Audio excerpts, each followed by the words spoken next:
Welcome to the Academy Management's 7th ever Subject Matter Expert Scholar Panel. Thank you to our scholar panelists for their time sharing their expert, research-based insights on these critically important topics today. And thank you to everyone viewing live and via recording at a later time.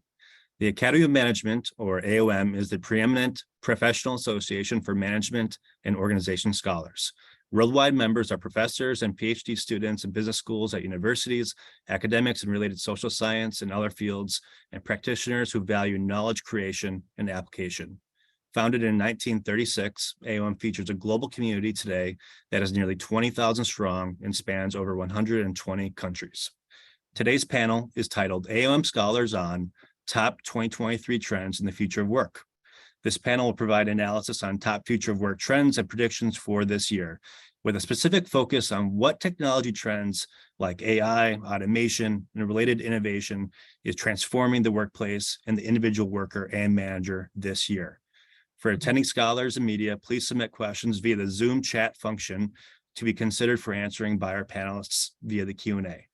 We will review them throughout the panel and answer questions as they are posed if appropriate. For media that are viewing live or recorded, thank you for your time and coverage consideration. You can access all AOM research or interview these panelists by contacting press@aom.org. Once again, thank you for your time. And without further ado, I'll kick it over to today's moderator, Jochen Menges of University of Zurich.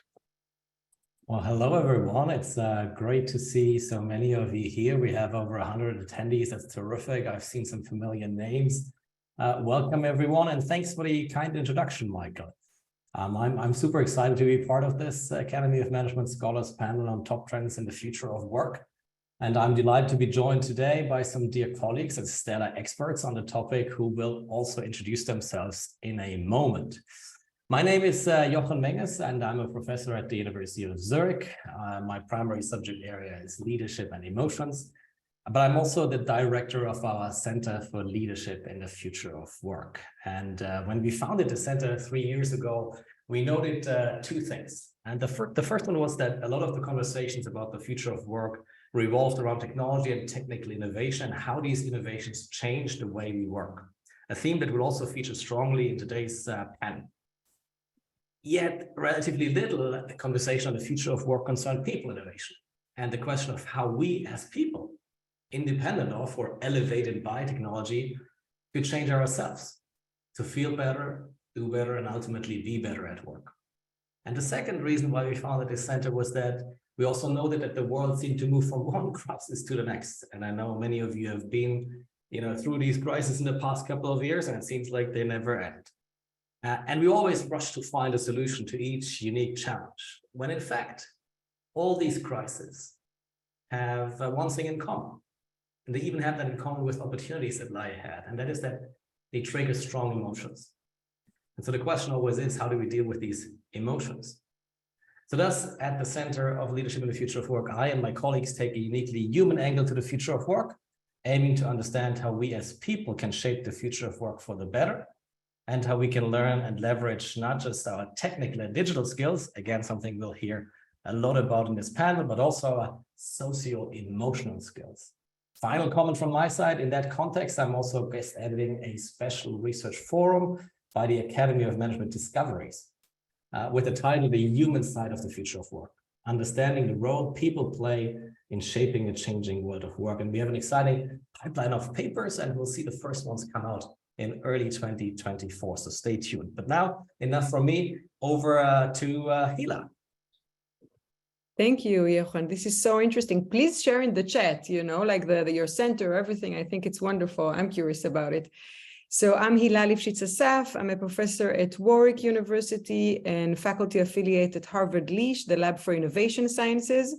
If we speak about centers, then I recently started leading a new center called Artificial Intelligence Innovation Network, AIIN.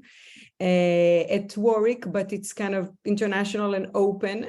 We did our last week, we did our first workshop on the future of work and AI in healthcare. Our next one will be on responsible technologies, ethics and AI and other technologies. And the following one will be on AI and innovation. So those are the kind of areas of research that we think are important, and our goal is to connect researchers from different universities or institutions, not only universities, and also to connect with the field and have practitioners, kind of academics engagement on these topics. Besides that, myself, I've been studying knowledge work processes and innovation and creativity kind of work processes particularly. So I'm really focused about understanding how the future of work is going to change those processes. Will we be more creative, less? Will we have more knowledge, less, etc.? And how? Thank you. Matt, you want to go next? Absolutely. Delighted for the opportunity here. And I can tell already, selfishly, I want the show notes too. I'm fascinated to learn about both of those efforts.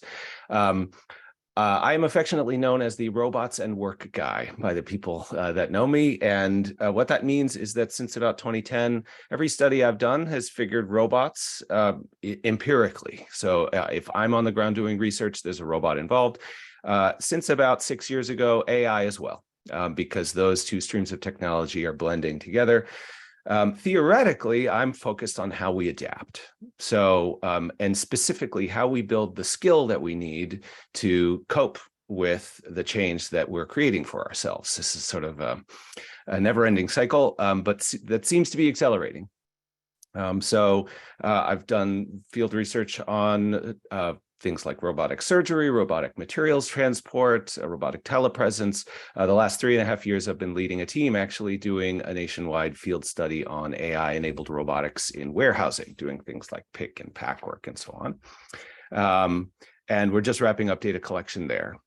So on the surface, it's robots and work. Under the hood, it's skill. And generally speaking, I construct my studies to find the positive needle in the negative haystack. Anytime there's a new technology, you can see it in the headlines across newspapers across the last 100 years or so. The first phase of engaging with that technology, there's a lot of waste, a lot of harm, confusion, missed opportunity.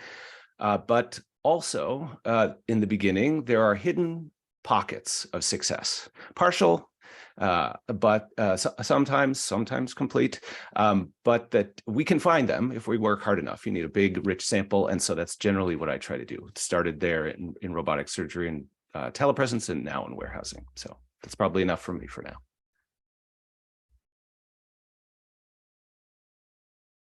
And 2 minutes are last. All right. Thanks so much for the opportunity to be here. I'm Melissa Valentine. I'm a professor at Stanford. My department is called Management Science and Engineering. I'm currently on sabbatical at the Stanford, it's called Human-Centered Artificial Intelligence. It's a wonderful interdisciplinary institute that's trying to bring a lot of social science and humanities together with the folks who are developing a lot of AI. So I've been spending my sabbatical year at I. In general, my research is, I like to do field studies where I'm looking at how technology is changing work and organizations. And I think we'll talk a lot about that, so I'll pause there. Brilliant, fantastic. Thank you so much for the introduction round and all of you for joining us today. I think it's the setup for a brilliant panel. And maybe we'll stay right with you, Melissa, right? So I mean, much of what we do in organizations today, the ways organizations are structured, the management systems and all of that, is really because we've always done it like that, right? I mean, at least for the last 100 years or so. But with these advances in data analytics and technology, you say we need to revisit the way we do things. Maybe you'll tell us a little bit more about, what needs to change. Yeah, so I think I did my PhD at Harvard Business School, and actually Hila was my classmate. We started boot camp the week before grad school started. It's fun to be here now 10 years later on this. When I started grad school, I was really interested in organizational structure. I wanted, a lot of the reading that I did was why organizations are structured the way that they are. Since coming to Stanford Engineering, I've been collaborating with computer scientists who are building technologies that are mostly automating and informating our management systems. So organizational structures themselves are what is becoming automated and informated. I can give some concrete examples of that. So one of the studies that we did it's called Flash Teams, just to make it something you could Google. But basically it's an automated system that can do sort of the end-to-end where you hire and manage people using platforms, algorithms, data. And when you're using, more like automated, informated organizational structures and organizational charts, it just gives very different properties to the groups that you're managing. For example, it could be faster, could adapt more flexibly, things like that. So Flash Teams is the one example. I'll give a second example. There was a system that we developed and studied called Dream Team. And that one is interesting because it basically gives a much quicker, kind of tighter loop on organizational learning. So what this system does is it basically, like, a group will do something, and then the system can collect data on the performance of that task, and then how everybody, the experience that everybody had, and then recommend a new organizational structure or a team structure based on what happened. Now, this is, I want to be transparent. It's proof of concept, it's early, but I think the interesting idea here is this, that you can have this kind of automated management loop of kind of seeing how things went, getting feedback, and then recommending what's going to happen next, like a management structure that's going to happen next. And so both of those systems sort of show how, when you have the automated, informated management systems, just the way that the groups are interacting and the way that the groups are kind of formed, it's very different. It just takes on very different properties. And I think that's the kinds of things that I'm seeing a lot of AOM scholars take on. I mean, I feel like Hila and Matt's work are both kind of examples of under that umbrella. Yeah, that's the theme that I'm sort of focused on right now. Oh, it's absolutely fascinating. I think, Matt and Hila, please feel free to jump in and ask questions as well if you want to go. But one thing I wanted to ask you, Melissa, is, so if it's the sort of like generated structure that comes from the machine, then the leader's task of creating structure, is that still there, or is one of the key elements of leadership, i.e. creating structures, gone in the future? I mean, it's a great question. And I think what we'll see is that there will be a continuum. It's not going to be all or none. It's not going to be entirely automated or entirely sort of management selected anymore.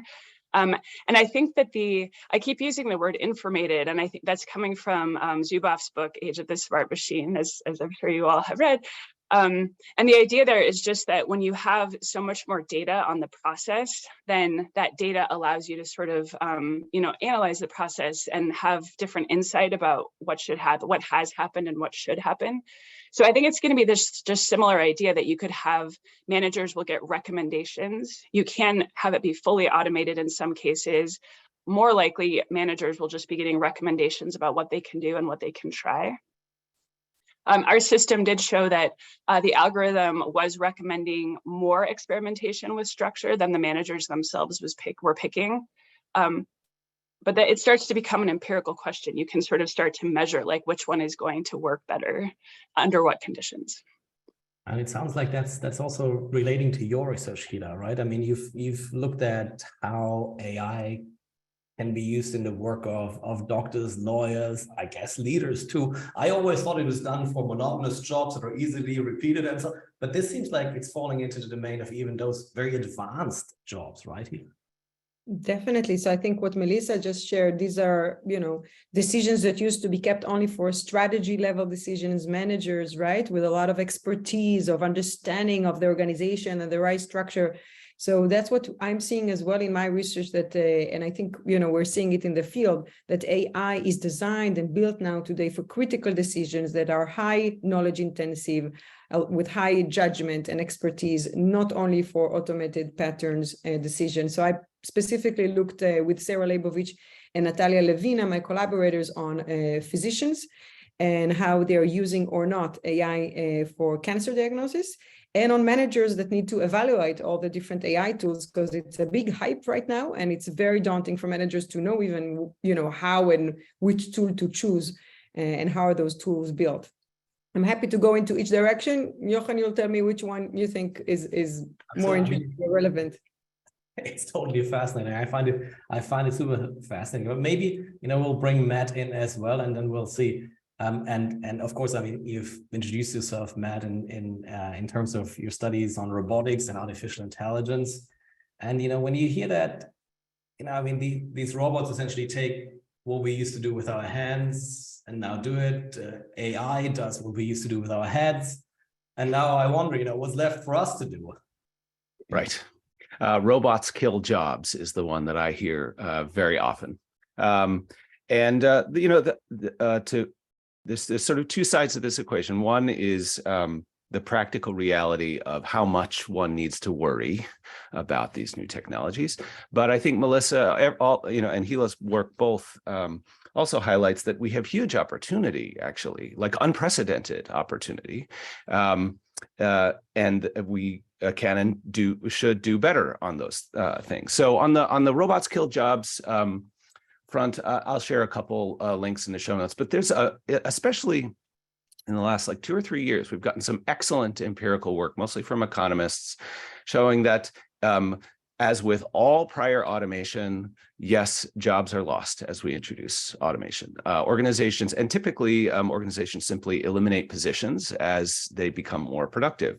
But the absolute number of those jobs lost relative to the base rate at which we add them, the total number of jobs available in the economy, is quite small. So, one recent paper I hang my hat on is from Doron Esimoglu and some colleagues at MIT. And I should have mentioned in the beginning, I'm a low affiliation kind of guy, I guess. I'm at UCSB in the technology management program. I'm also a research fellow at Stanford. With Eric Brynjolfsson Center there. So, but the basic study there just showed that, to put it in simple terms, you put one robot into an organization and between 3 and 6 jobs are lost in the basic catchment area, the geographic region of that organization. That is bad for those 3 to 6 people, potentially. Not always, but potentially. But if you do the arithmetic, that means at maximum in the US, we would lose in, say, 9 months about 175,000 jobs at maximum. But really, it's probably, and that's over that time period. But if you sort of are more conservative about it, it's say 11,000 jobs a month. But that's in an economy that's adding 500,000 a month, over a certain time period. So that's 2%. It seems quite possible that that's not enough job loss for a healthy economy. But I think in general, I would say we have, say, 100 years of excellent work showing that we have introduction of even general purpose technologies like this one that we're all talking about now that shall remain nameless until someone names it in this conversation. But the evidence is rather strong that as we introduce those technologies, that the creative destruction associated with that introduction and the mess and the waste, as part of that, we introduce new jobs that we've never thought of before, new ways of working that we've never thought of before. And we just don't have evidence for wholesale, rapid upending of the economy. And yet, this is we're dealing with unprecedented tech on several fronts. Like in the last few months, really, and really in the last couple weeks. So Daniel Rock's an MIT buddy. He came out of the my PhD program as well. And he just today published a great paper with some folks at OpenAI, suggesting that the evidence is different this time. And that many more of us are much more exposed to change. And so I suppose change is really, I am a giant hammer looking for a nail, so to speak. I think, this is how we function. But when I look at this equation, I'm much, much, much less concerned about job loss than job change. Man, I think, you got my hopes up with the initial part of the answer. I thought, okay, so that's good news, some uplifting message here. And then you just took that final turn and say, with the latest couple of things that just happened this year, 2023, right? Things may turn out differently. By when do you think we'll know whether they will? Yeah, well, certainly things seem to be moving. I'd be interested in the other panelists' thoughts on this. My impression is that things are moving much faster with this because it's a digital technology. And okay, fine. This is, of course, the GPT-4, ChatGPT, pick your variant. It's practically free to users, very easy to access, works very quickly. We know a lot about the economics of information tech as opposed to analog tech. And diffusion is much more rapid. You can see the diffusion curves, which I'm sure are hyped more than they should be. But certainly the rate at which these technologies are entering the economy, and some early studies about productivity boosts for anyone who deals with ideas, words, text, code, are rather striking. So by when? I don't think I have a good empirical basis for making a prediction, but it seems like it's going to be sooner than the steam engine, than the dynamo, than telephony, than electricity. Those things took decades, literally, to diffuse through the economy in a way that even cell phones, that took a while. Yeah, well, we'll get back to tech in a moment. In fact, I just want to share a quick study from our side on technology, and this is that we often talk about the future of work in those terms, right? ChatGPT and all of these technologies. And even prior to their introduction in the last year, my colleague Lauren Howe and I did a study on how people feel about those narratives, right? So we put these tech dominant descriptions of the future of work to students in the US, in the UK, in Switzerland, and we just asked them, how do you feel about it, right? And yes, there's variance, great variance. So there are some people who are excited, some people are worried. But we also found that worryingly, the tech dominant descriptions of the future of work tended to elicit more negative emotions, particularly from women, more so than men. Perhaps in part because tech is still somewhat stereotypically associated with men, right? And one of the key themes in the future of work is also to get over this inequality, right? Interestingly, when we ran an experiment where we changed the narrative to talk about the future of work as less tech heavy and more about people, these gender differences disappeared altogether. And, men and women were equally optimistic or pessimistic about the future of work. So, maybe the narrative also needs to be about people. And I wanted to perhaps take a little bit of a moment to talk about people in the future of work, right? And I think, Hila, you've done some work on freedom and autonomy, the things that, people look for at work. And at the same time, of course, managers want some control over their people, right? Can you tell us a little bit about how you can strike a balance in that domain with respect to people? Yes, definitely. Let me respond to some things that Matt said before and what you said on your research, which is really interesting. Please share. So on the narrative and what kind of this whole job loss, new jobs.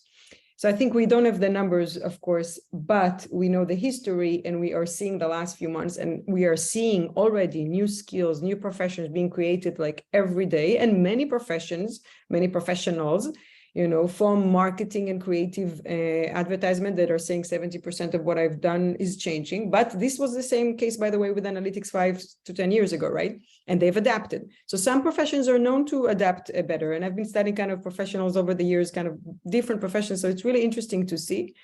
And some like us, right? My university, after really quick debates, decided to allow students to use ChatGPT for all assignments. That was just issued last week, but we in our group decided the moment it was launched, we're never going to say no to that. So I think like even we are seeing already now, what does it mean? What does it mean for all the markers, all the marking and grading people that, that's what they used to do. So a lot of new things are happening now. And that's why I think it's fascinating. But I have to say that the emotions part and the narratives, we really need to start generating more narratives than what we have.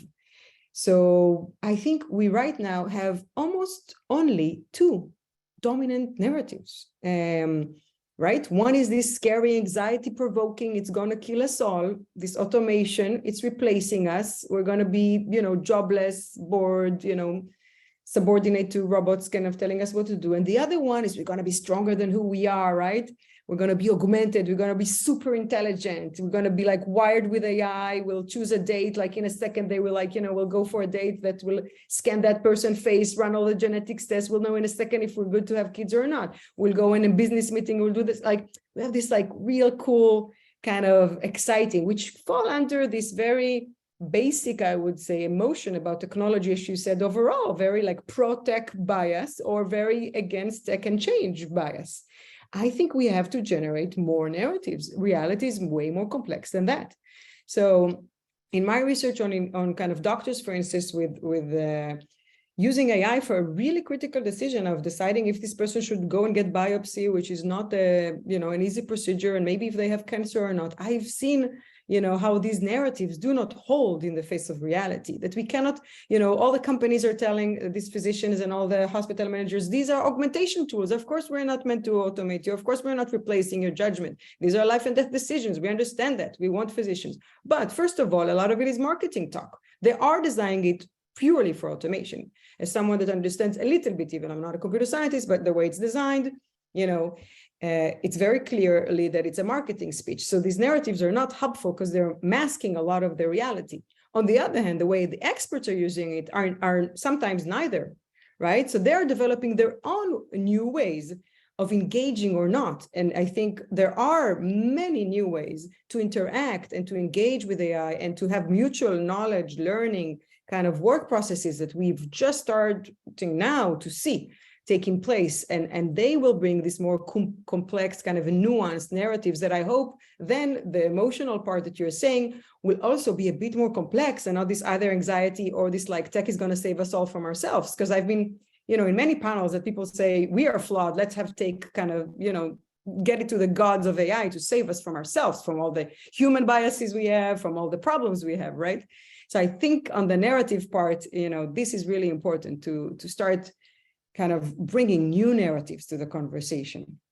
That's so super interesting. And then maybe talking about the narrative, I have a question here from the chat, and I'll bring our attendees in sort of step by step. This one is, I think, maybe for you, Melissa.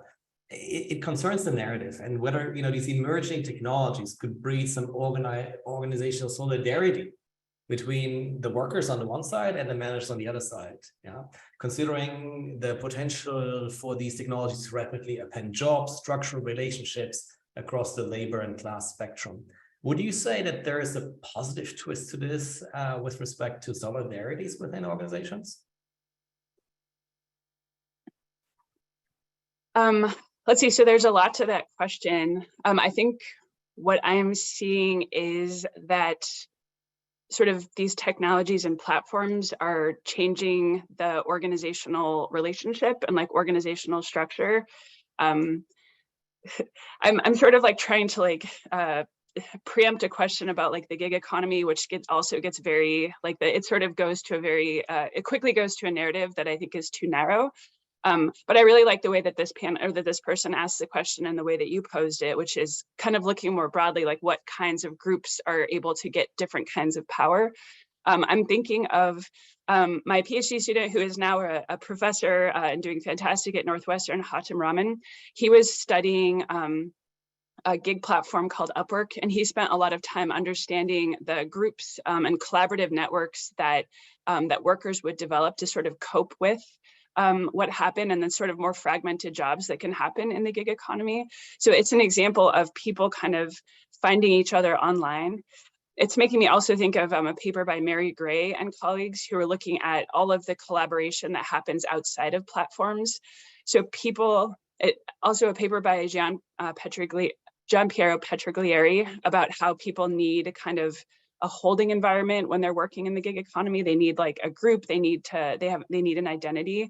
And people pretty consistently find each other. They create groups, they create solidarity offline. This is all happening though in a country and like often in the US, for example, just like where the labor laws are such that right now people are sort of predicting that there's a little bit of an imbalance between kind of tech platforms and workers. So they're finding each other and they're connecting, and there are these groups that form and they help each other, and there's like learning and solidarity that happens. And it's possible we need to relook at our sort of like labor laws and who like if the workers have enough power and enough solidarity to actually change things that are happening and kind of influencing their working conditions in important ways. So is there a way to sort of like gain control for managers in a world where employees crave for autonomy, and in the gig economy, of course, have it to a maximum where they perhaps can choose, where to spend their work time? Can I clarify here? You're saying how do managers get power? Is that, or control? Is that? Yeah. I mean, you've done some work on of course control, right? As far as I remember. Yeah, absolutely. Yeah. Analysts and so on. So I just wanted to pick up that theme, because I think both Hila and you have a certain interest in sort of this stretch between, on the one side, our need for autonomy, and on the other side, the manager's need, or the collective need, if you like, for control, right? A coordination, bringing us together. And so how do we bridge that in the future of work? Yeah, I mean, I can say a little bit on the manager side, but I'd love to keep talking with the other panelists.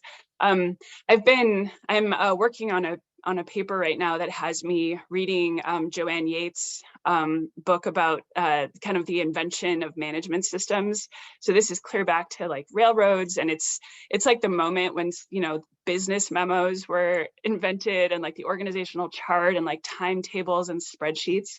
So it's really interesting to think about the time in history when management systems were new, and it's exactly what you're talking about. It was the need for control and coordination, and control really in the sense of like narrowing variation so that trains didn't crash into each other. So these organizations are just systems for coordination and control, and the tools that managers have used in the past are memos, org charts, timetables. I mean, they're so old to us now that it seems kind of boring, but now what we're seeing is that all of those tools, org charts, memos, timetables, spreadsheets, are becoming just informated. Now you have all of these data systems that are collecting data on the work process, on the org chart itself, on the timetable. I mean, on how people are talking to each other in meetings, right? We're collecting all the data on language that is exchanged during this process.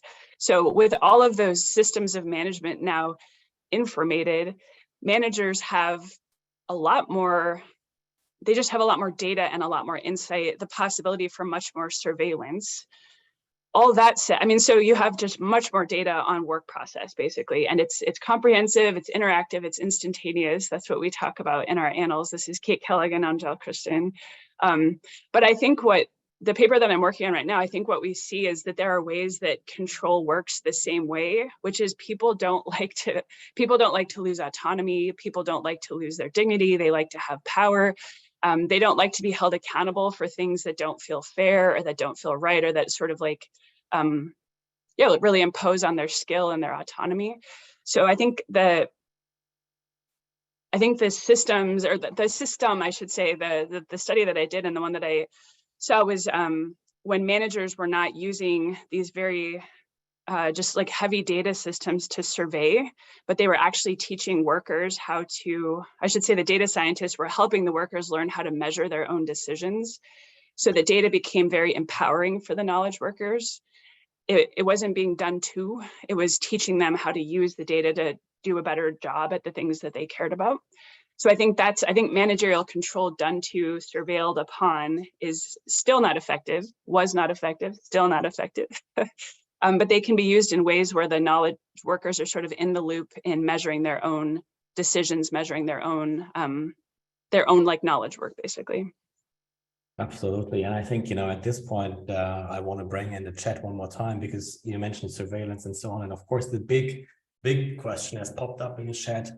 How can we ensure that artificial intelligence is developed and implemented in an ethical and responsible way to ensure its benefits for society as a whole? Now, that's a big question, especially given that we're already running short on time. Anybody who wants to pick it up for a quick sort of concise answer? Matt, do you want to go, or should I go for it? After you. Okay. I think one of the most important things with all these technology changes is not to forget that we can lead them. They are not kind of a force majeure, like climate crisis or other things that even that we can maybe still, hopefully do something about. But unlike that, there are human beings leading those companies. There are human beings in all the policy decision-making panels right now. every manager decides to adopt or not AI can have an impact on the ethics of the AI that they choose to adopt or not. So we have a lot of more choice than what we feel. I feel there is this sense of kind of helplessness, this kind of wave is coming on us, and we're like, what do we do about it? We have to start acting and getting our act together, basically, as managers, as leaders, as policy, kind of format the right guidelines and to start understand it. And we need to do it when we're talking to each other. So the problem is, the way I see it, and I think is many of us, what we study, we realize we have to collaborate with people from computer science, from other disciplines to understand better how this is done. Because sometimes it's not from bad intentions, but they just don't think about those things that managers or HR professionals or others have been thinking for decades, right? It's just not what they're trained to do. And it's starting to change. So MIT is offering courses and many other universities are following that all the data scientists to take ethical, AIs. So it's starting to change, but it's up to us. I really believe that each of us in all the systems that we are using or researching have a choice about it. Even now, when we're talking about, as Matt was trying to avoid the name, even there, if we choose one company versus another for conversational AI, they have very different ethical, kind of manifestos. It is very clear. It is out there in the news. So we have a choice. At the same time, for people who've been in these roles and have sort of like climbed to positions of responsibility, oftentimes for them, all of this stuff is very new, right? And it's also hard to catch up on.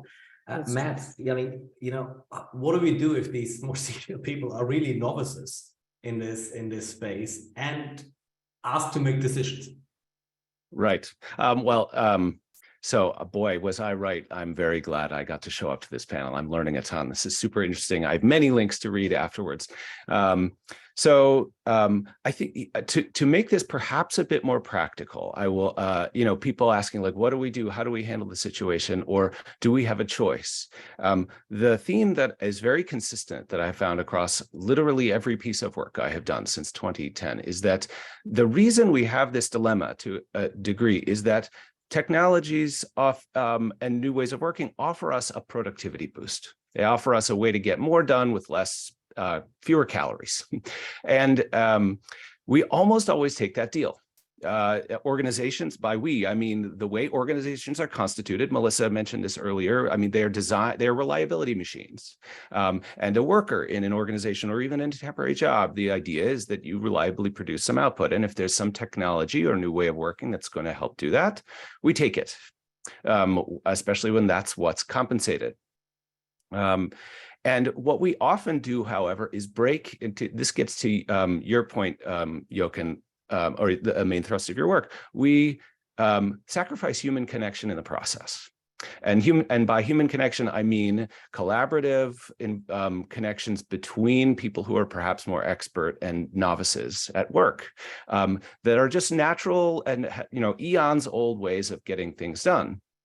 And the challenge then is that we end up sacrificing this bond that allows for things and Hila has mentioned this and focuses more on this area, but everything from our identity at work and how we develop a sense of dignity, competence, and human, sort of a human life well lived, all the way to what am I good at and how do I get better and where's my career going? Those are secondary questions that, for example, in surgery, I found very starkly, and have since looked at this in a Harvard Business Review piece that spans many occupations, that we get this productivity boost, and what we do is we cut off this connection to some degree, not permanently, not entirely, and people are inventive, they find new ways to adapt, but this is entirely unnecessary. So a practical question that I found very useful to technologists, people building technology, managers purchasing it, implementing it, workers, is how can we take this new thing, deal with it, and enhance our human connection, our capabilities, and our careers at the same time? That is not always possible, but in my experience, it's always possible to a degree, and sometimes the outcome is better if we insist on both than it would be if we just took the productivity boost. So that's a long wind up to answer your question. Callan Anthony's at NYU. She's a collaborator with me on a paper that was just conditionally accepted at Organization Science called Inverted Apprenticeships. And that's an unusual, but I think especially these days, increasingly common scenario where basically senior people in organizations we give them these new technologies and they have expertise and they can extend that expertise in valuable ways, in fact, are the least available to learn that new technology, structurally speaking, than anybody. They don't have the time. They're supposed to be servicing problems, and they are not supposed to appear to be novices. That's what being an expert means hierarchically in an organization, symbolically. So they're in a bind. And we find that it's not too common, unfortunately, for senior people, senior experts to find a way forward, but universally in a way that's productive. But universally, what they do is they create inverted apprenticeships with junior people who have the time, are supposed to be learning, and by the way, already know TikTok. Like, I have no idea what TikTok is, help me. So they create this inverted relationship. And that's one of these ways that, by the way, I imagine is very old, a way to deal with some new technique, some new technology, by becoming the novice and having that junior person help. So I think we need to find ways to honor these kind of more human connections as we deal with all these technologies. It's not at all obvious to me we need to sacrifice them for progress in some technical sense. Absolutely. To some extent, you could say, this is the old insight from the management theories of the 19th and 20th century, that work is ultimately about relationships and results, right? The two things. The results we can increase often through technology, with relationships too, but we often forget that part is actually something we could strengthen through technology as well. And indeed, these relationships and the results make us feel a certain way, right? And right now at the workplace, not all people are in the best place when it comes to how they feel. And yet this is increasingly important, especially given the new type of jobs that we have. Maybe a last piece of insight from our center is about a study that we did with 120 chief people officers from around the world, 10 countries responsible for 3 million employees in total. And when we asked them, so how important is how people feel at work? 70% agreed, and that's the number one priority, that how people feel relates to how they produce and how they perform. So the results, right? And so the relationships feed into the results. And also to creativity and innovation, 50% agreed, and so on. And yet when we then ask them, so what do you do to make people feel better at work? There is really there's a couple of things, but it's not much. And what this survey showed us was that there is really an urgent need to find more evidence-based solutions to improve how people feel at work. And perhaps, through fostering relationships in novel ways, such as the inverted apprentices that you mentioned, these come with also emotional benefits of like a curiosity, crossing the hierarchies and so on. So there is a lot of good things in that. Now, having said that, and looking at the time, maybe Hila, you speak and I look at the time, and then I'll get a shot. Yeah, exactly. So I'll just quickly respond. I see beautiful connections between where we started and when we're talking about now. So we started about these new jobs, and I can just attest from the field, there are new jobs created to answer both the ethical part and the well-being part that you discussed. And we have to, because this is about future of work, it's beyond AI, right? So first of all, on the technology and ethics, there are many new jobs. Now I'm meeting with ethics vice president of all the AI companies and the big techs one. So Microsoft, for instance, is leading a really, and Google, all the big techs are trying to lead because they understand governments are behind and regulators, as you said, it's so hard and slow to understand. So first of all, there are new jobs created like philosophy, law school people that would never, we need you now, right? All of the sudden, what you said about the well-being, also, I see a burst of a need and desire in organizations to find new methodologies, new ways. So I do think there are opportunities for new things because the nature of job is truly changing and people are seeking for more meaning, for more purpose, right? And those things that were kind of divorced, I would say, from management. And it's really interesting, Melissa, the book that you brought from John Yates, right? So I think many times about this big transition that we're seeing now with purpose-driven organization. Things were almost a taboo. If you came to, when I went to my undergrad in business school, or even in the PhD, if you would say, what our business is about, it's exactly as Matt said, it's a lot about productivity, efficiency, control, reliability. It's not the conversation now. not for the leaders and not for the new employees, not the new generation. They're not going to join the most productive company. That's not going to get them, that's not exciting for any of them, which was exciting, a decade ago, a century ago. And for the managers, they realize they cannot just continue being productivity and efficiency kind of market machines. So I think the conversation is changing, and that is they're offering a host of new opportunities, new skill set, new professions, new training for the future of work. So just to kind of try to loop in the beginning and the end with some type of an optimistic. Fantastic. It could have also almost been the closing word, and perhaps as a result of our panel, some conversations will change. In closing, however, I want to just pick up one final question from the chat, and I think it relates to the fact that, many of us are educators, right? In our roles as professors, yes, we are researchers, we are also educators. And some have asked in the chat, so what does this now mean for business education? What does this now mean for us as management scholars, as organizational scholars? What should we pass on as knowledge to the next generation? I mean, ultimately, the students that sit in front of us, they are the future of work, right? They will sort of like inherit a very different world from us. So what skill, maybe just pick your one skill to wrap us off. Very quick answer, each one of you. What's the one skill we need to put into our curricula for the future? Matt, you want to start? Oh, I'm going to take the cheater's way out, which is the skill is building skill. So the world is moving too fast, and it is also too complicated. If you buy the evolutionary biology argument, we're designed to function on the savannah in small groups. Even if you don't, there is no particular skill that has a half-life that I would stand behind at this point. I have to teach in the spring, and I'm going to be telling my students, my job is no longer quite what was in the syllabus before, and I'm going to revise it beforehand. But we are going to be figuring things out together to a degree that I'm not used to, that they're not used to. And so the main thing is figuring out how we can all get better at getting better at all of these things. Right? And do so quickly, right? Because things have accelerated. And I think the trick is not just learning to learn, but doing so quickly. Absolutely right. Yeah, perfect. Melissa, maybe what's your thought on what's in our curriculum or what should be there?